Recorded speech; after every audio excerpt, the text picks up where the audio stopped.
Ever heard the saying, blood is thicker than water? Well, buckle up, because these stories are about to destroy that myth completely. In the next few minutes, I'm going to take you on a wild ride through four true stories that prove family can sometimes be the most dangerous weapon in your life. We're talking about betrayals so shocking, so gut-wrenching, that they'll make you question everything you thought you knew about love, marriage, and parenthood. These aren't just stories. These are survival narratives that will make your jaw drop faster than your faith in humanity. What happens when the joy of welcoming a newborn is eclipsed by betrayal, cruelty, or heartbreaking abandonment? These four emotional stories reveal how families navigated the deepest wounds caused by those they loved most. Stories that will leave you gripping your heart. A newborn's cry should be the sound of hope, love, and new beginnings. But for these families, the arrival of their children was met with betrayal, manipulation, and heartbreak. Each story reveals the raw reality of navigating parenthood while enduring the deepest wounds inflicted by those closest to them. Story 1. My husband came to take me and our newborn triplets home. When he saw them, he told me to leave them at the hospital.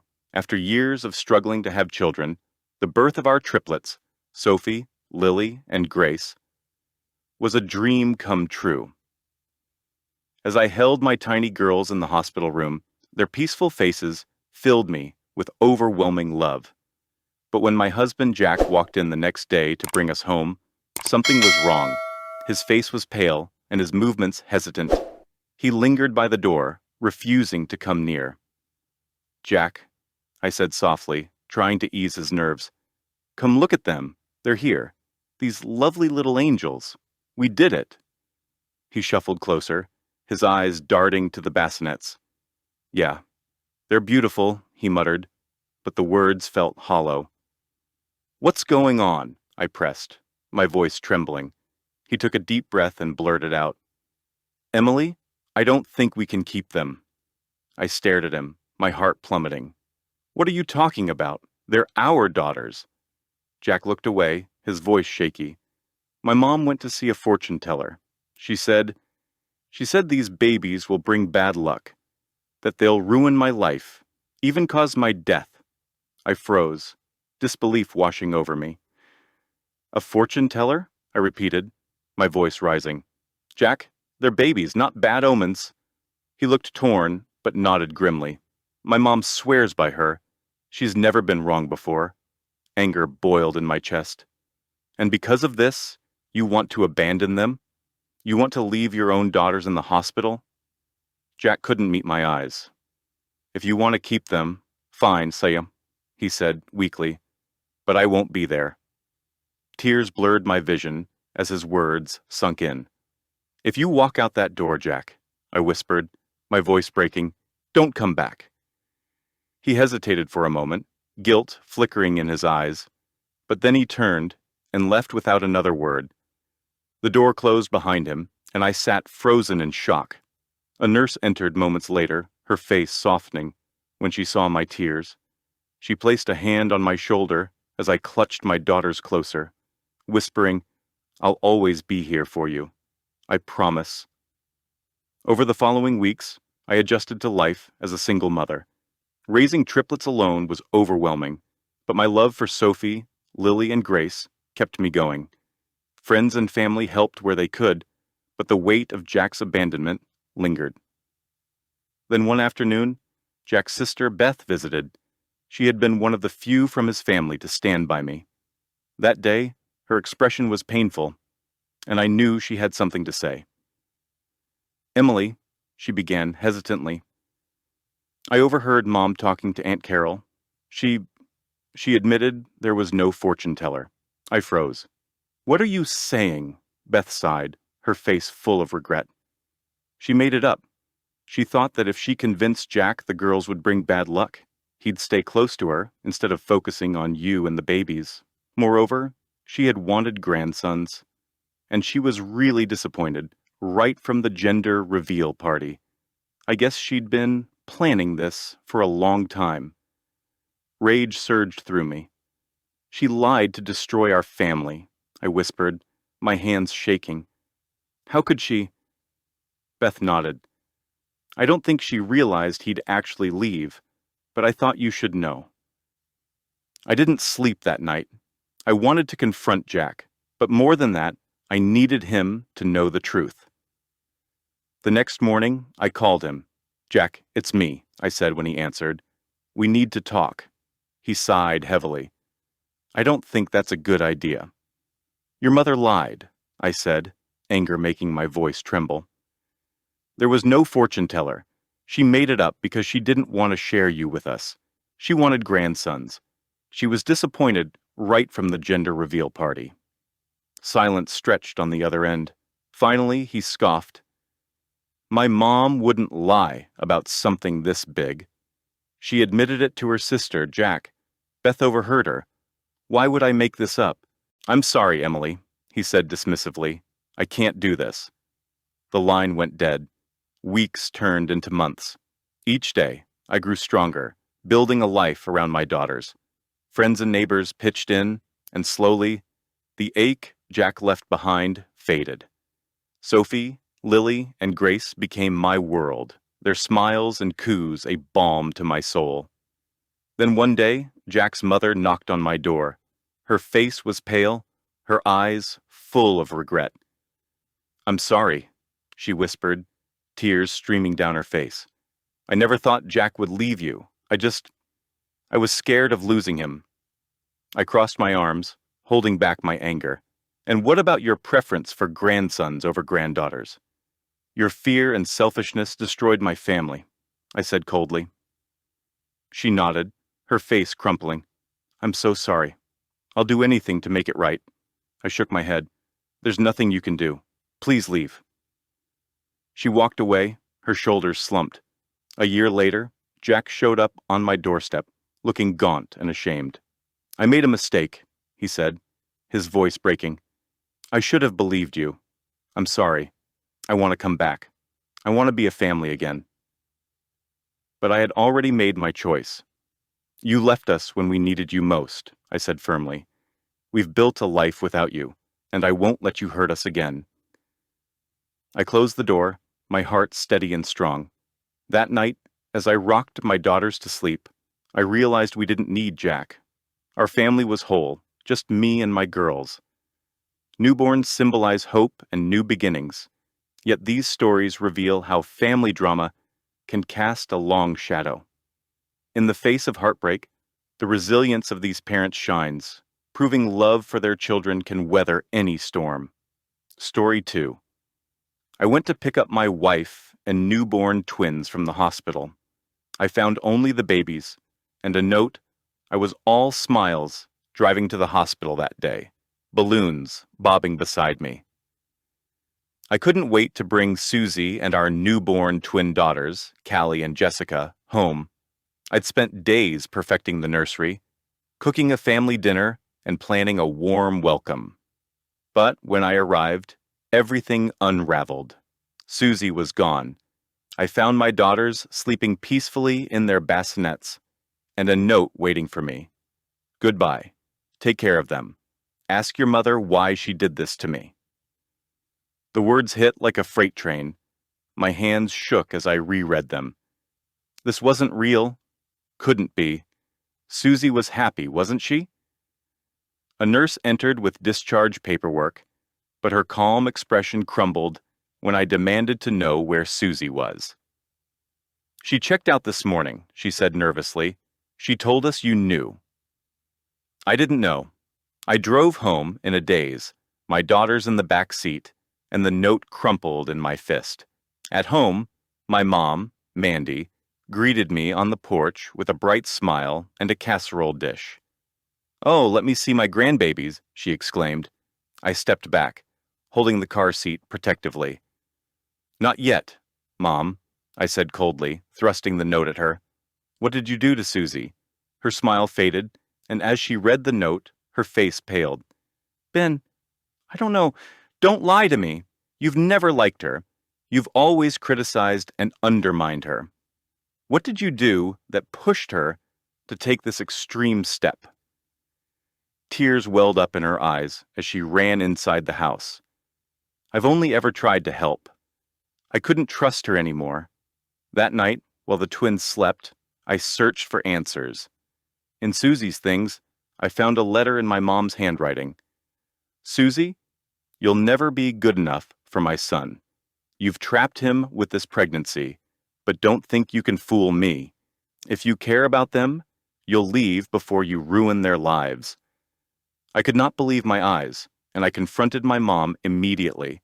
She tried to defend herself, saying she was protecting me, but I was done. You drove her away. Pack your things. You're leaving tonight, I yelled, leaving no room for argument. She tried to pacify me, but I wasn't listening. She left, but the damage was done. In the following weeks, I juggled sleepless nights and frantic searches for Susie.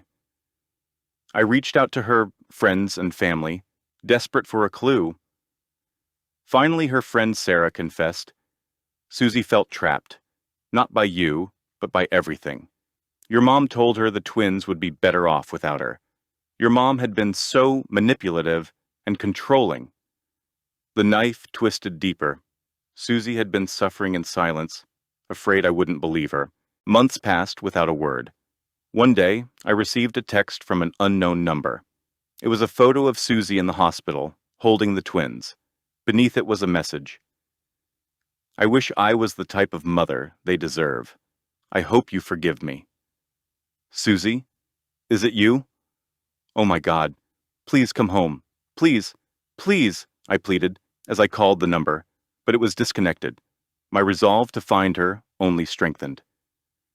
But days passed like leaves on a breeze, and I couldn't find my wife. Then, a year later, on the twins' first birthday, there was a knock at the door. Susie stood there, clutching a small gift bag, her eyes brimming with tears. She looked healthier, but the sadness lingered. I'm sorry, she whispered. Susie? I gasped, tears running down my cheeks as I pulled her into my arms. For the first time in a year, I felt whole. I'd been such a fool to give in to your mom's words and run away from my own family. I thought I wasn't good enough, like she'd said, she cried. Let's not talk about her anymore. I'm glad that you're back. To us, I said, kissing her forehead as we approached our toddlers. In the weeks that followed, Susie opened up. Postpartum depression, my mom's cruelty, and her own feelings of inadequacy had driven her away.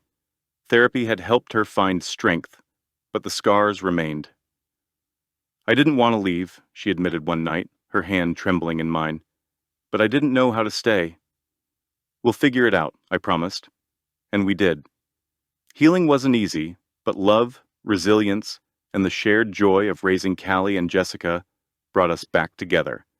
Together, we rebuilt what had almost been lost. Story 3. I came home with my newborn twins to find the locks changed, my stuff thrown out, and a note waiting for me.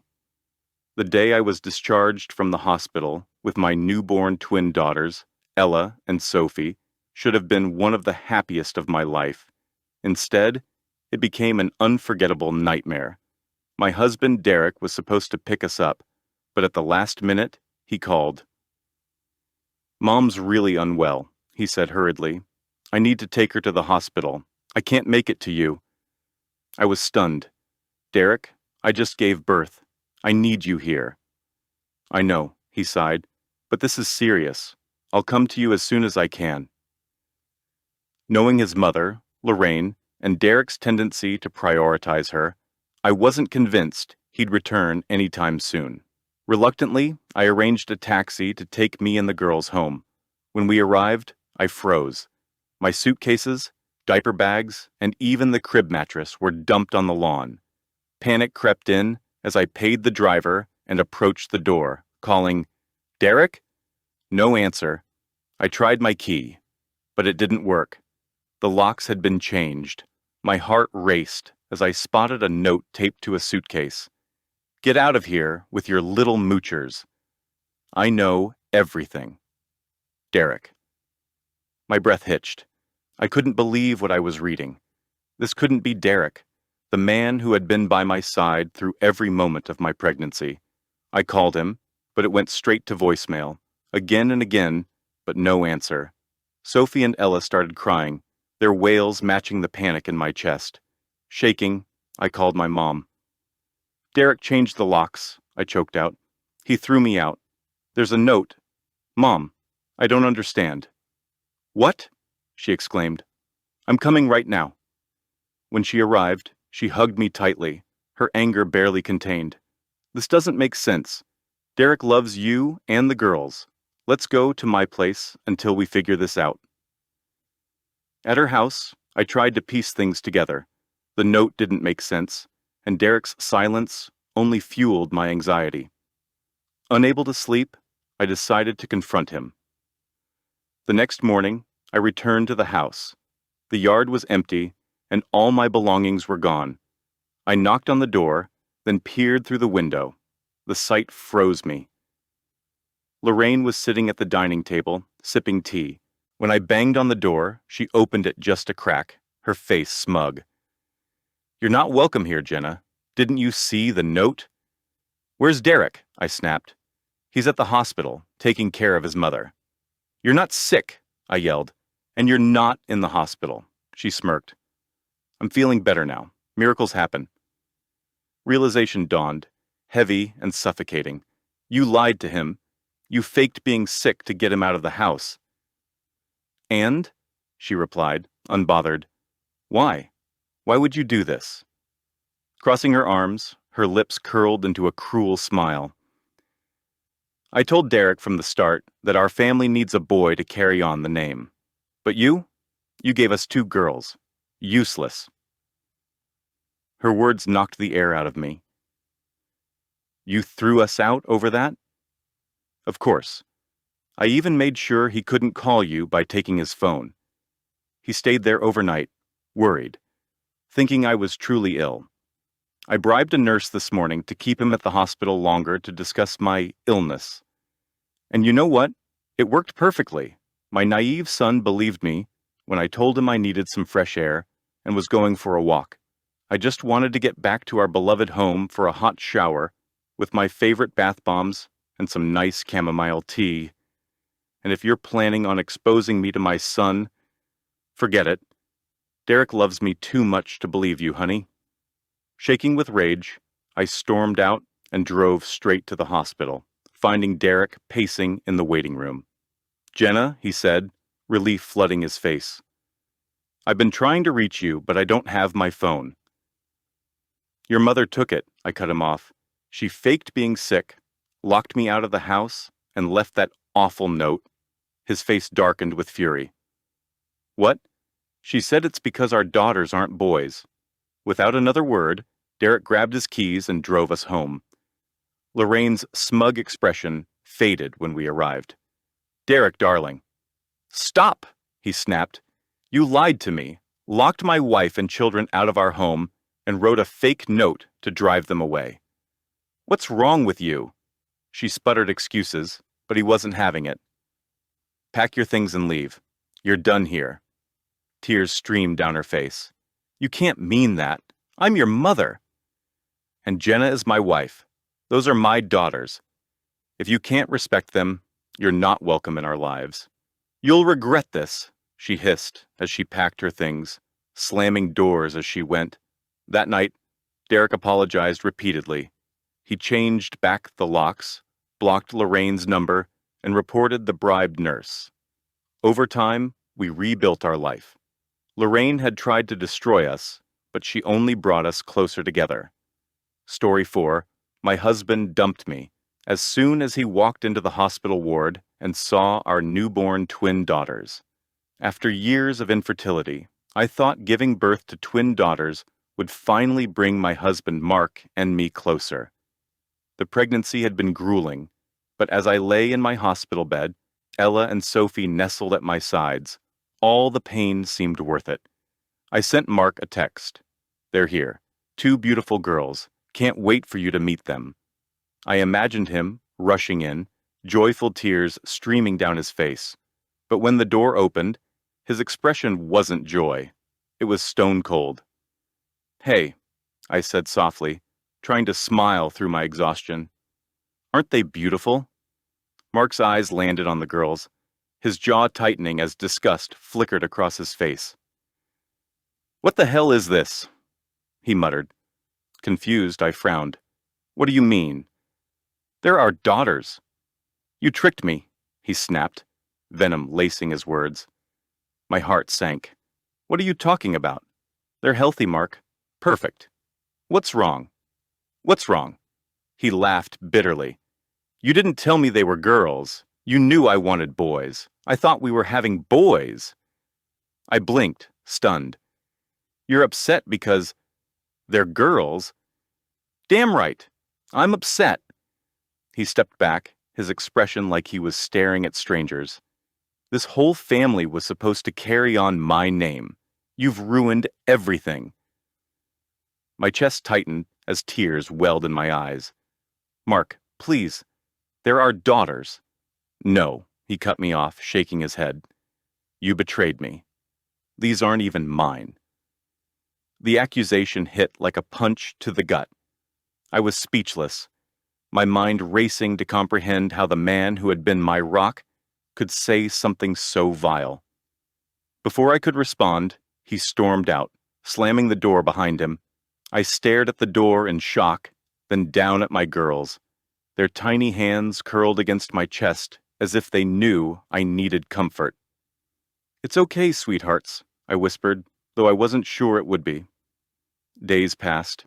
I moved in with my parents, hoping everything would be all right and that Mark would return, apologizing for a silly misunderstanding. But he vanished without a trace. Rumors swirled that he was vacationing in a tropical paradise, while I grappled with sleepless nights and endless diapers. The betrayal cut deep, but the worst was yet to come when his mother, Sharon, called. "You ruined everything," she hissed in a voicemail. "Mark deserved sons, not this. How could you betray him like that?" The messages didn't stop. Sharon bombarded me with accusations. I had cheated, I was a failure as a wife, and my daughters weren't good enough for their family. The nursery became my refuge. Each night, I rocked Ella and Sophie to sleep, whispering, "I'll keep you safe. We'll be okay." But inside, I was breaking. One sleepless night, as I cradled the girls, a realization hit me. I was waiting for Mark to come back, but he didn't deserve us. I needed to take action. Not for him, but for my daughters. I hired a lawyer who gave me hope. "With Mark's abandonment," she explained, "you're in a strong position, full custody, child support. We'll handle visitation on your terms." For the first time in weeks, I felt a spark of power. I began to rebuild. On social media, I shared photos of Ella and Sophie, tiny milestones, giggles, and gummy smiles. Each post was a celebration of our new life, without Mark. Friends rallied around me, and the posts spread through our circle. Mark didn't stay away for long. One day, I hosted an open house to introduce my daughters to friends and family. The house buzzed with warmth and laughter, and the twins wore matching outfits with little bows. Then the door flew open. Mark stood there, wild-eyed and furious. "What the hell is this?" he barked. I stood my ground. "It's our life, Mark, the one you walked out on." "You turned everyone against me," he accused, his voice rising. "You did that yourself when you abandoned your family because you didn't get the sons you wanted," I replied. "You robbed me of my legacy," he roared.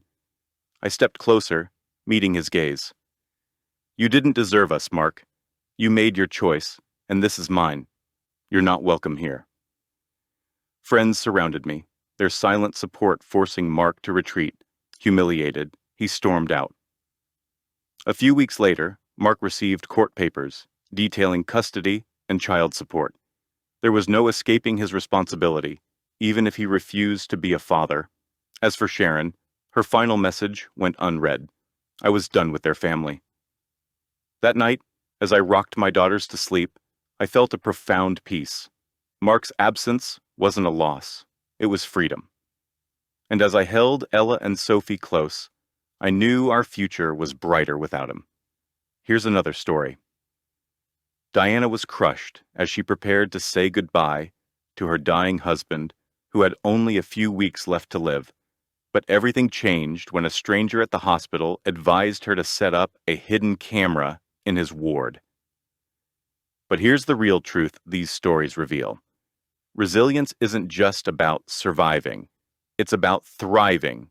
Each of these women faced a nuclear-level family explosion. They were betrayed by the people who were supposed to love them unconditionally. Their partners, their in-laws, the very people who should have been their support system, became their biggest enemies. And yet, they didn't just survive. They transformed their pain into power. These stories are more than entertainment. They're a battle cry for anyone who's ever felt trapped, betrayed, or hopeless. If these stories resonated with you, if they made you angry, made you cry, or gave you hope, then do something about it. Like this video, subscribe to the channel, drop a comment with your thoughts. Share this with someone who needs to hear these stories of strength. Because sometimes the most powerful weapon against darkness is knowing you're not alone. Until next time, remember, your worth isn't defined by anyone else's narrow-minded expectations.